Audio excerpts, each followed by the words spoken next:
I told you last night that I'd give you a rundown of where I think the cards will fall in this New South Wales election on Saturday.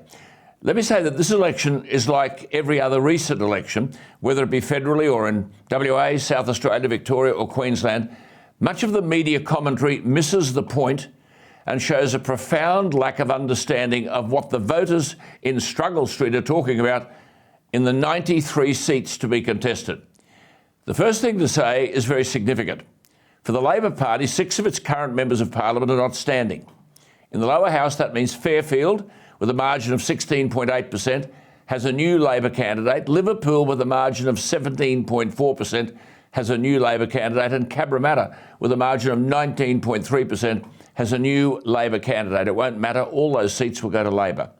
The other 3 candidates not standing are in the upper house. 2 of them, Walt Secord and Adam Searle, have made very significant contributions. In the Liberal Party, if that's what you call it, destroyed by factions, and even within die-hard Liberals, they just shake their heads in disbelief. And I've got to say, my information is that's being borne out in pre-polling, I might add. I've had many calls of significant swings against the Liberals in many booths where pre-polling is taking place.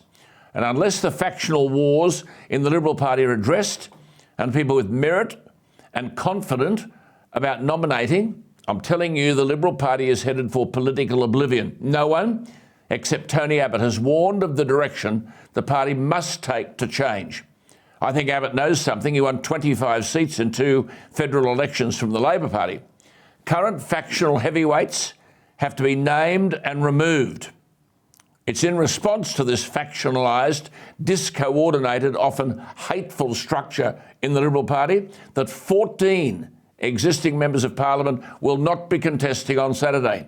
Shamefully, 3 of them are members of the upper house, where Perrottet, without any pre-selection, without any reason, without regard for merit, without even consultation with the grassroots, these 3 were turfed out. You're not wanted, no regard to merit, on your way, because they aren't women. Matthew Mason Cox, an outstanding president of the upper house. No party should be allowed to get away with this barbaric behaviour. Then the sitting Liberal members for South Coast, Vaucluse, Riverstone, Ryde, Parramatta, Davidson, Pittwater, Baulkham Mills and Wakehurst are all gone. Some, not all of these people, fed up with the system. Others know they're not wanted. Fancy a Liberal Party, hardly endowed with talent, telling David Elliott there is no place for him in the Parliament. When 14 sitting Liberals are not offering themselves for election on Saturday, it's a metaphor of a party in disarray. For the Nationals, 3 are not standing. 1, Stephen Bromhead, the member for Myall Lake, sadly passed away last Thursday at the age of 66 from mesothelioma. He had earlier announced he wouldn't be contesting because he'd learnt of the diagnosis which took his life last week. Melinda Pavey won't be standing. You see, the coalition talk about women and the absence of women. Well, I had a chance to make Pavey the National Party leader and instead chose this dope tool. And he is a dope. Mark my words, Melinda Pavey will enter the federal parliament and she'll be a standout candidate. All of this including the Liberal John Sidoti, disgracefully treated by ICAC and therefore vacating Drummoyne, creates a malodorous environment. Though the margin there of 13.6 in Drummoyne should keep it in the Liberal Party. Then, of course, Jamie Parker, the Greens member for Balmain, who's been there since 2011, is going. And with a margin of 10%, that seat could easily go to Labor.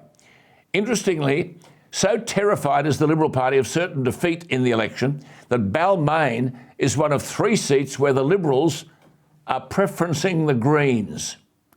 Newtown is held by the Greens with a margin of 11%. The Liberals are preferencing the Greens ahead of Labor. Can you believe it? Summerhill, one of the Labor Party's safest seats, on 21.6%, is also a seat where the Liberal Party are preferencing the Greens. The hypocrisy of that is breathtaking. Liberal after Liberal stands in the federal and state parliaments demonising the Greens, but when Labor frightens the tripe out of them, they run to the Greens to help them defeat Labor.